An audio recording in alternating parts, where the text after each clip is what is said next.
14ला आवाहन केलेलं त्या ठिकाणी भाषणात सांगितलं।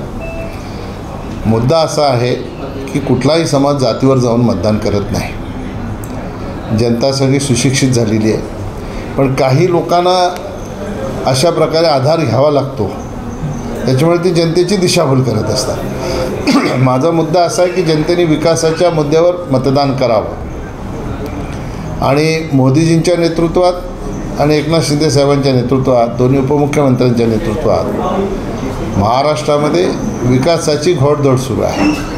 आणि म्हणून कुठल्याही समाजाला जातीवर मतदान करण्याचं आव्हान मी तरी कधी करत नाही, कोणी करू नये। आपण विकासाच्या मुद्द्यावरच निवडणुका लढल्या पाहिजेत आणि विकासाच्या मुद्द्यावरच निवडणुका झाल्या पाहिजेत। असे लोक काय करतात ज्यांच्याकडे विकासाच्या बाबतीत काही सांगायला नसते, ते लोकांना कुठला ना कुठला आधार हवा असतो आणि म्हणून जनतेची दिशाभूल करत असतात।